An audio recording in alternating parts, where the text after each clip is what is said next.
This is the second part of the talk by Professor Shankar Bellur on how to ensure career success of your kids given the challenges of the VUCA world. And quality time, I've also written on that because quality time doesn't mean just being under the same roof, physically together.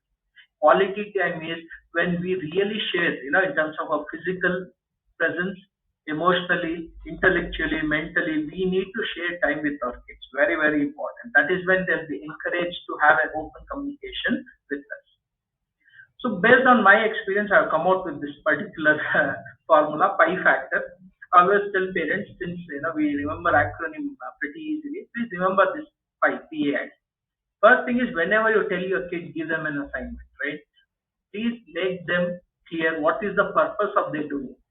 Most of the kids, when I see them not completely involved, when I talk to them, I understand that they're not clear about the purpose. There's a lot of confusion, chaos, or simply no information. Why is that they have been asked to do certain things? So make it very clear about the purpose. Please check whether they have the right kind of aptitude for that. Because if aptitude is there, that is going to give a lot of confidence to kids to perform.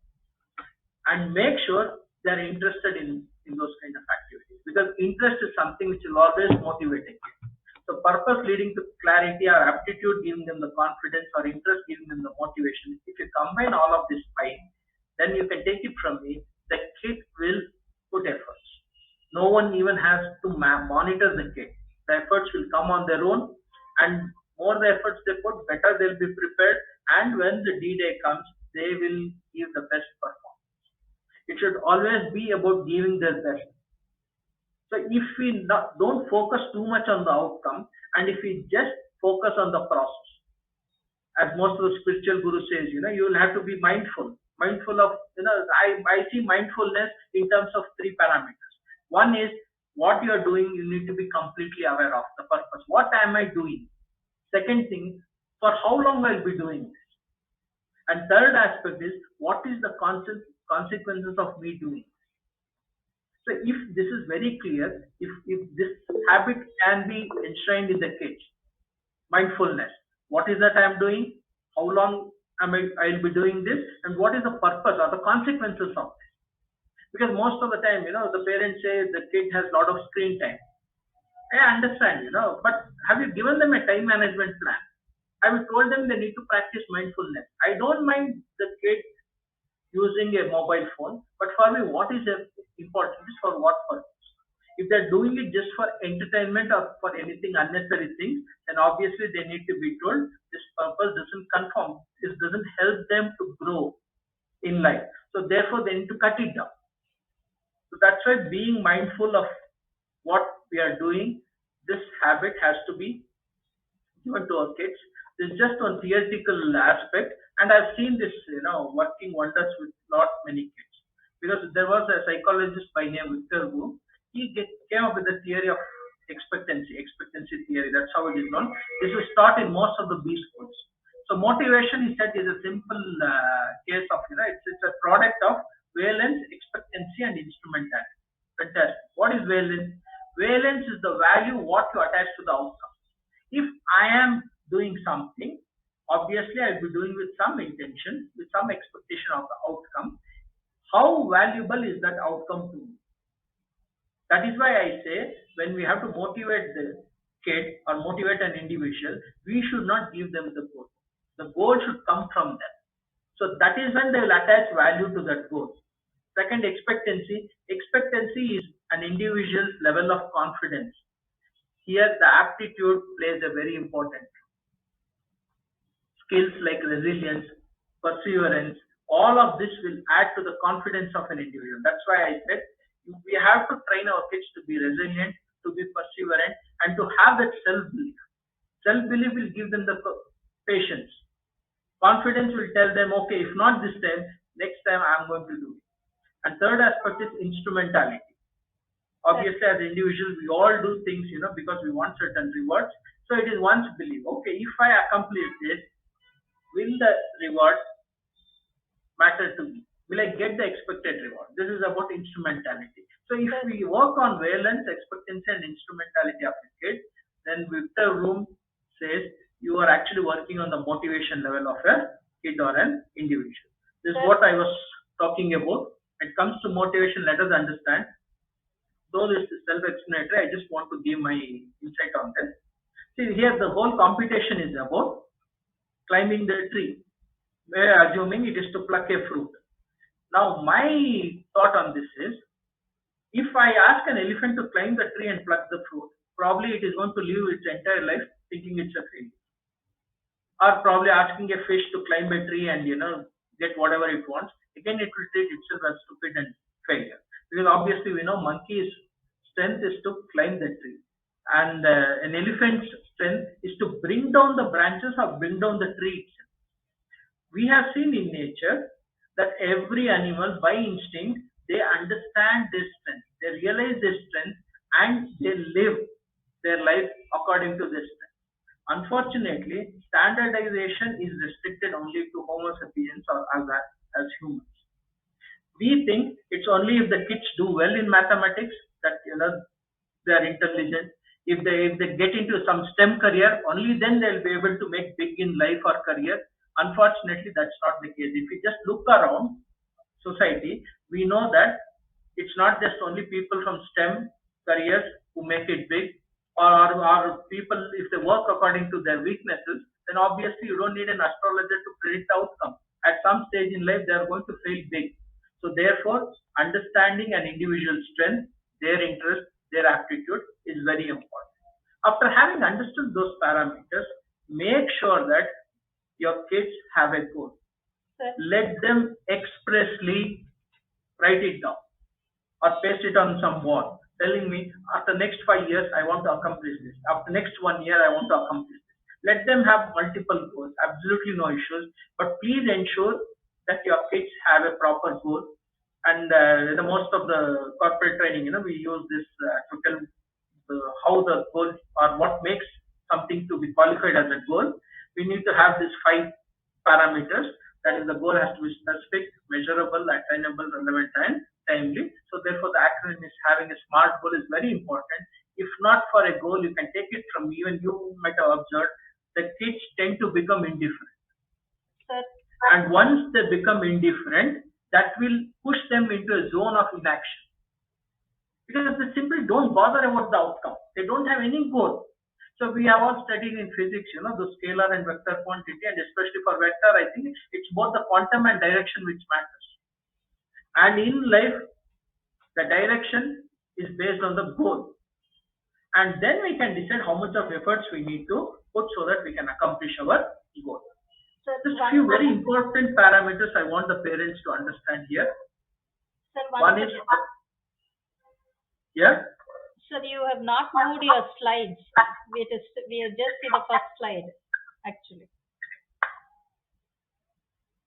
The slides. Yeah. We are stuck at the first slide. We are not seeing the slides later on slides. Oh, you're not able to see the slide? The slide is there, sir. We see only the first slide. We don't see the subsequent slides. You have not moved to the next slide. Okay. Now?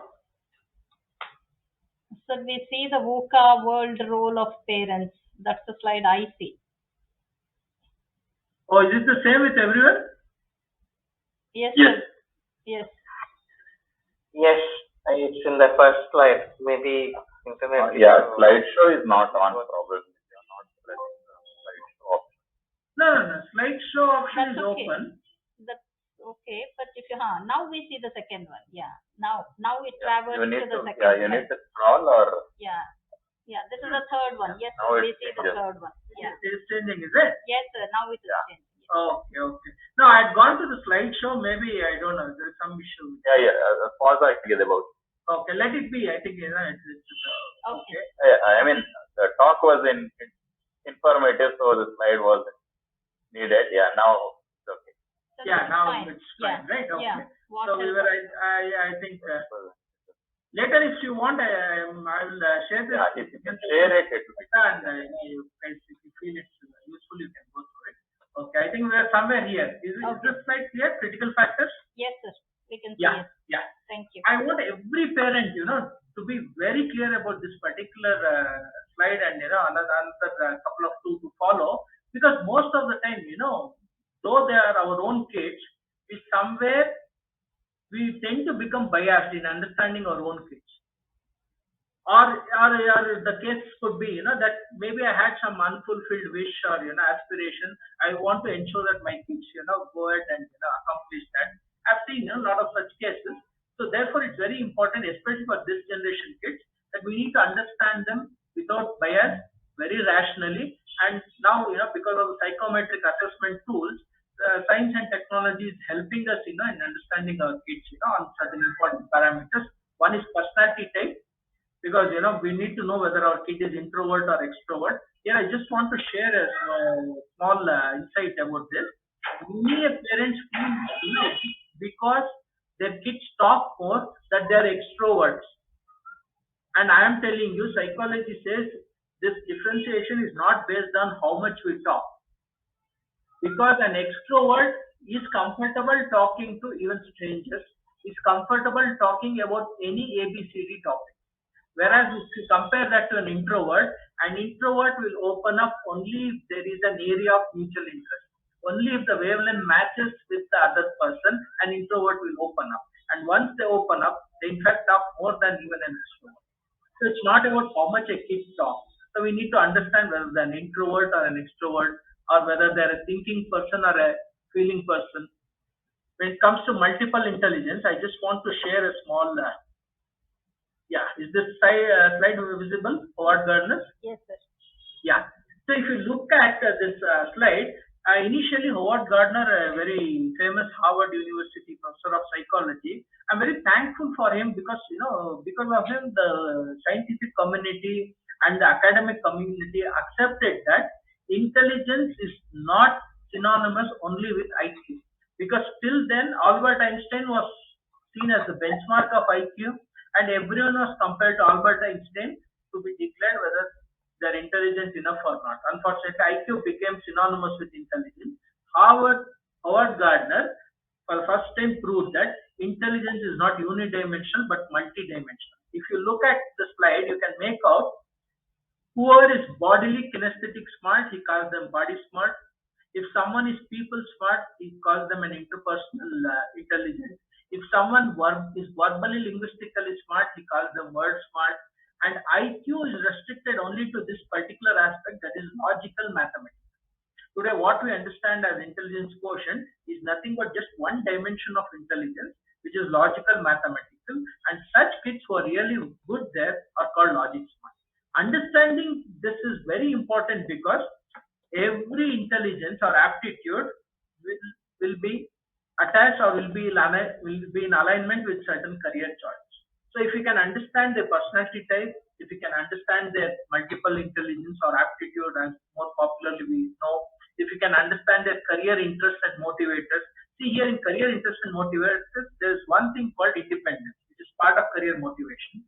You can take it from me if anyone goes through the assessment, and in case if independence is very high in their career motivation section, you can take it from me, they cannot fit into a conventional bureaucratic setup. Because if this independence is very high in them, either they themselves have to be the boss, or they should be allowed, they should be given the free space. You give them the responsibility, help them with the resources, and tell them, I can give you 2 days, do the job, and no interference. They are going to deliver excellent. The best is going to come out. But if someone having this trait, if you keep monitoring them, if you keep pestering them, asking them for an update every 1 hour, you can take it from me, they are not going to perform to their optimal level. So this is where, the psychometric assessment of our kids will help us understand what exactly their strengths are, what their interests are, what are the career motivations, and also the last aspect, the learning skill is very important. If any of your kids, if it comes out that their visual learning is dominant, and in case the typical classroom setup, if the kid is in the last row, you can take it from me, it is going to hamper the learning ability. A dominant visual learner should always be in the first or the second row where they can see the teacher or the faculty completely, because the more they look at them, the eye contact, their facial expressions, the tone, the better would be the understanding for someone auditing. You can make them sit anywhere. You just focus on the voice, and they will be able to receive the communication, assess it, and understand it. So therefore, we need to understand what is the dominant learning style of our kid.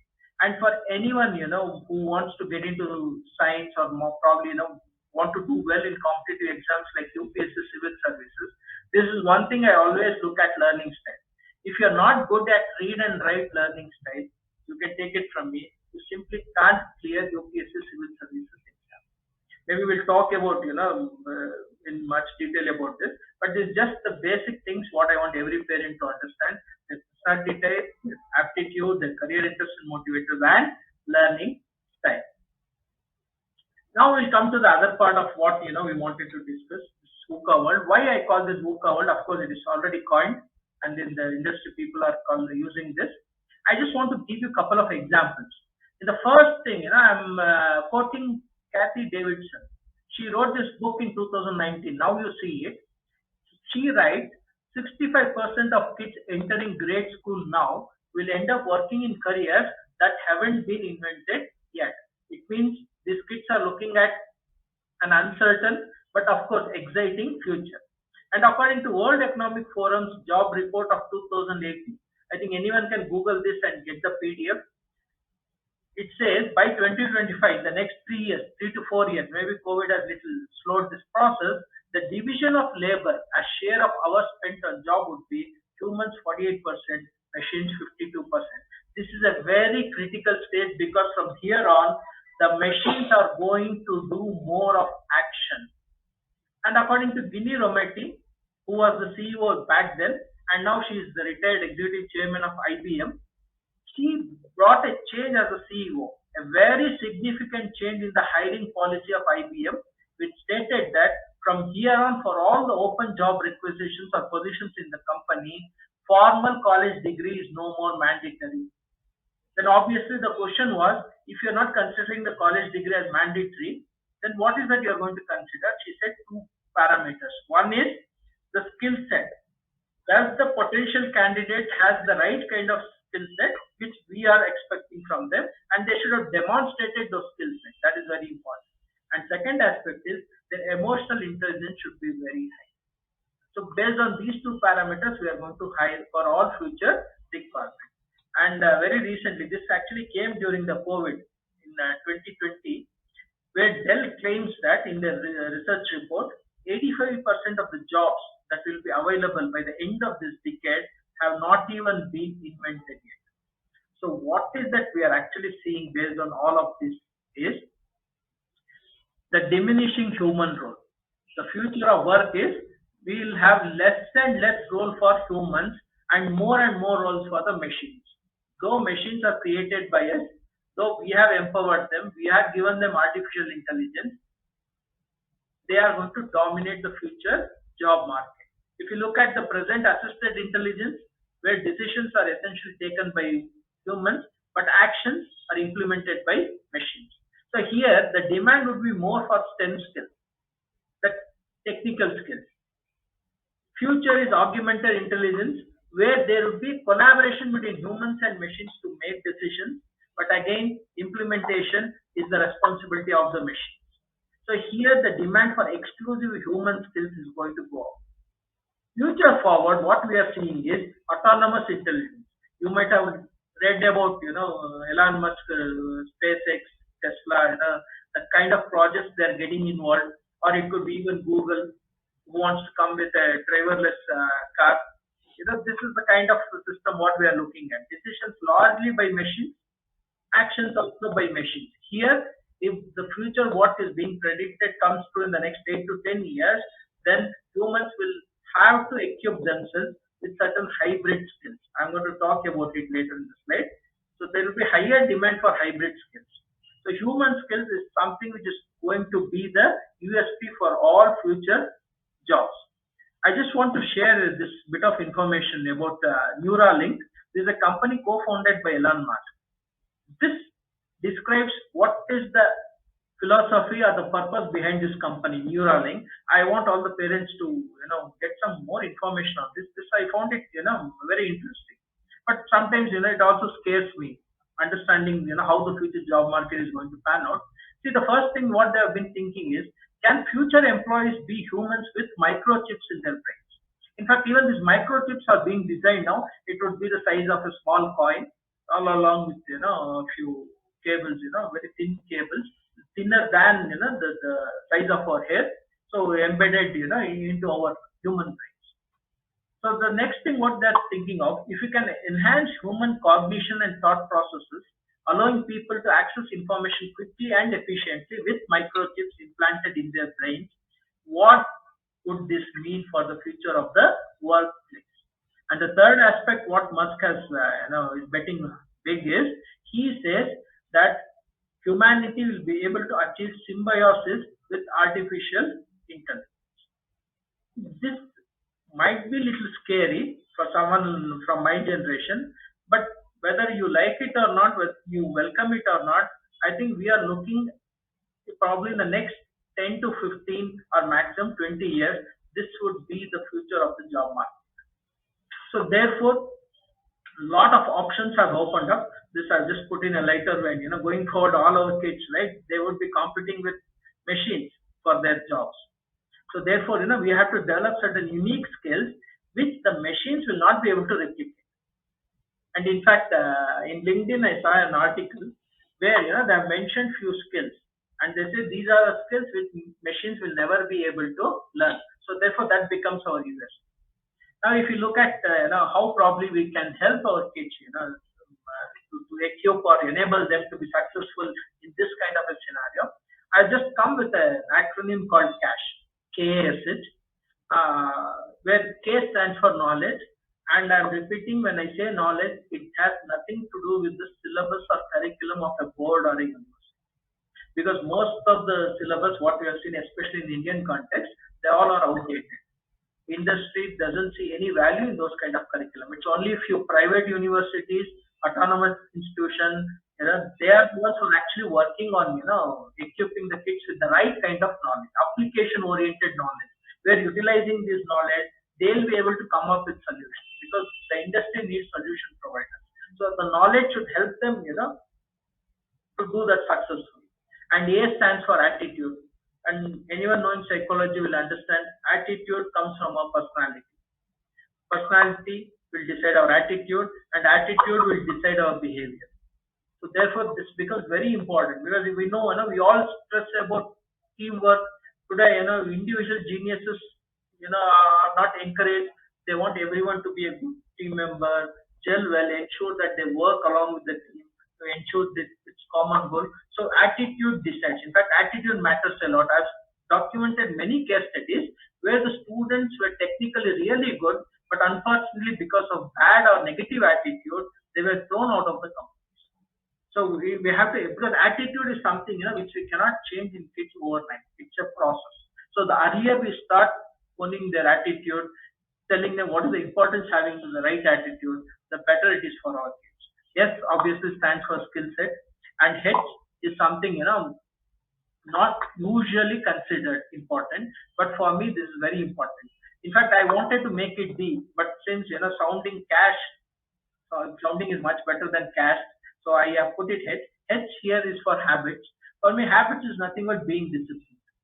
For me, discipline is not about the attire what you wear or your aesthetic sense. If you have it, fantastic. I don't have any issue. But for me, discipline is something which allows you to do what you want. If that is what you think is discipline, then for me that is not discipline. Discipline is something which you should do according to the situation, according to the demand of the situation. What is the best thing you need to do? You have to do it. And for that, you need to have a commitment towards it.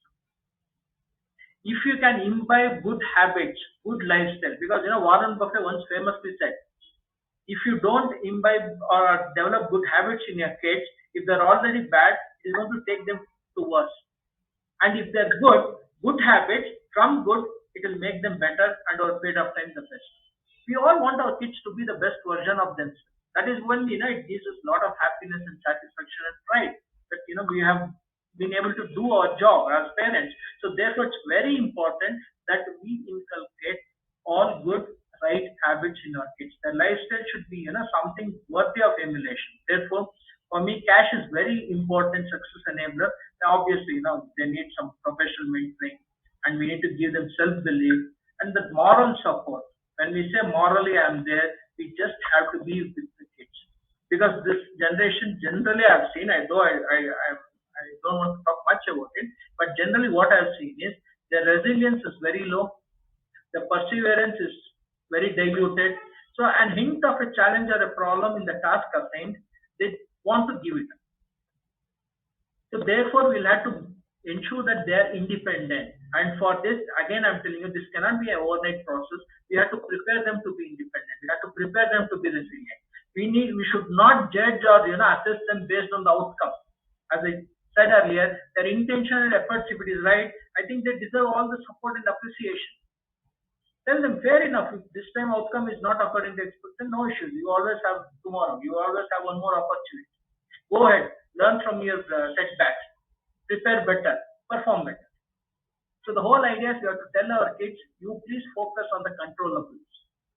Efforts is controllable, preparation is controllable, performance is controllable. What is in the realm or the zone of uncontrollable is the outcome. Let's not bother about it. Once we fix the goal, once we fix the outcome, let's do reverse engineering, work backwards from there, and we'll have a plan for it. And focus only on the present. Being mindful is very important. It is going to enhance the ability, it is going to enhance the productivity of an individual.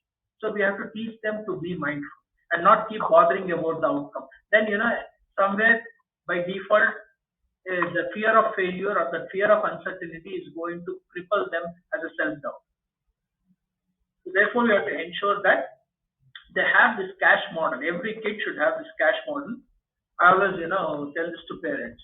We invest a lot, not just financially, emotionally, intellectually, time-wise, energy-wise. We invest a lot because, even to build a ship, sometimes it takes 8 to 10 years. And the ship is always safe at the shore. We all know that. But that's not what ships are built for. We cannot be with our kids all the time. We need to understand what is coming, what to expect in the future and help them prepare for that. Preparation is the key. And for us to prepare, we need to understand, certain key aspects, which I call it, the key takeaways. One is please understand your child is unique. So therefore, don't compare. Every kid, I am saying this with a lot of responsibility, every kid will be having some USP in them, some strengths in them. Let us not fall into the conventional trap and say, okay, you do good in ABC, only then I will say you're okay or you're doing well, you're intelligent, because this is something most of the schools do, especially for the kids. Fast learner, mediocre, slow learner, poor learner, they categorize and openly, they give that message to students. Please never do that. Especially as parents, don't do that because we can't fight with the schools, no issues. But when it comes to our kids, tell them, if not anyone, I am going to show complete faith and belief in you. No matter what, it's a matter of time because each one of our timeline is different. We have seen many cases where people in the 50s, 60s, 70s, starting their own enterprise and becoming millionaires and billionaires. At the same time, we have seen Warren Buffett started investing probably when he was 11 or 12. And in one of the interviews, he famously said, what is that one thing you regret in life? This was his reply. He said, probably I should have started investing much earlier. Come to think of it, 11 and 12-year-old kid, probably in our life, 11, 12 years, we were, happy, playing with our friends on the road street.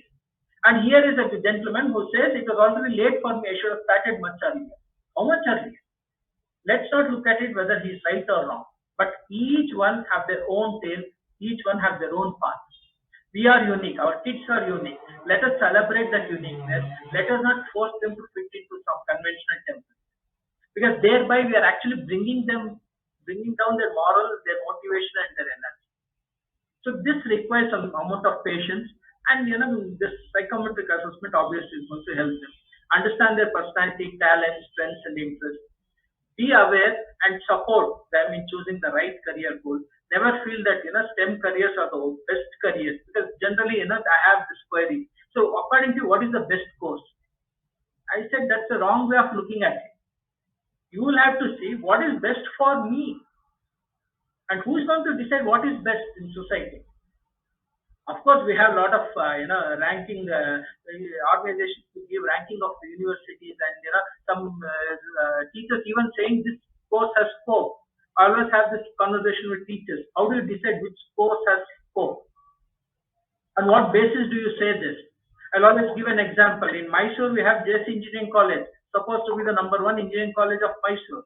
Every year, around 1,000 kids come out of that college. You can take it from me. Every year, one or two of that 1,000 plus will get very good package, almost 4 to 5 times more than the average package. Now, my question to such teachers is: college is same, syllabus is same, environment is same, faculties are same questionnaire, and everything being the same. How come out of 1,000 plus, just one or two are able to differentiate themselves over a period of time? Because if the course can give them the scope, then everyone should get the same package, right? Because we know corporates don't value for charity, because even they are accountable to their higher ups. So this is where we have to understand where our kids' talent or strengths or interest lies in, then encourage them, to pursue that more, and see what are the careers which matches to their strengths. Ensure that they plan and prepare as per the goal. If possible, allow them to execute that under expert guidance. Because the chaos is so much outside, there's so much of choices and so much of information, deluge of information. That's why I don't usually talk about too much about the options, because you go to Google, it will probably give me 10 times, 100 times more than the options what I can probably share with you. So it's not about what is there on the table, it's about what is the right choice for me. Because you simply can't sip every cup of tea and then decide what is the right tea for you, right? Or the best tea for you. Is this my cup of tea? You can probably do it in a restaurant, order a couple of different dishes, taste all of them, and then decide which is the best. But career, you can't make choices like that. You should never go connect the dots in a forward way. You should do it the backward way. Reverse engineering is what would be very logical and common sense. Once the parents and kids, accept, okay, this is something which my kid is aspirational about. This is something with which my kid can relate, connect with, and that is something which is giving him energy and motivation. Then fantastic. Fix that as the plan, work backwards, then decide what is the right kind of course for you to kickstart that career. What are the skill sets that kids need to develop? And what are the professional certification they need to acquire? And what is the subject combination, specialization they need to study, then everything, falls into place. It's like, all bits and pieces will fall into its place. But if you go to connect the dots forward, right, then you will say, okay, someone said this course has scope to get into it. After some time, your kid didn't realize it's not according to my aptitude or my interest, so I don't have any inclination to put effort. Then they drop off, then they want to do something. But the problem is, during this process, there is a high chance that the kid might lose confidence in itself. That self-belief can be badly hit. Therefore, I say, instead of being curative, I want the parents to be preventive, help the kids to plan, prepare. Of course, there will be challenges, there will be issues. That is why I say, instead of just counseling, you need to, have mentoring for your kids. Because by the time they're in school, leave the school and hit the job market based on the career choice and the courses they're doing, it will at least be anywhere between 6 to 8 years. So during this time, a lot is expected to change. If you could see the slide, all the experts, all the renowned organizations are predicting the same thing. There is going to be a lot of volatility in the future job market. So some as quickly as 2025, okay, even if we give, a couple of years, we are not very far off. And what has started with IBM, now you can actually find out if there are anyone from IT industry, they will know that it has spread to most of the top-notch companies in the Silicon Valley. Today, be it Apple, be it Elon Musk, Tesla company, or even Google, now they are not very particular about a formal college. It is not a disqualification for them to hire someone in case if they fit into their system as per the skill set and as per the emotional intelligence required. So this is what we are actually staring at. So it is very important, unlike the golden days, we have to have a goal, a plan, and proper preparation. This is how I feel. We can help our kids to equip themselves and give their best. Yeah, the whole idea is they not only have to be successful, but they also need to be happy in their chosen career. Right? For me, that's very important. And if they are happy in their career, the success can be sustained over a long period of time. I hope I am given you a few insights, few thoughts to think about.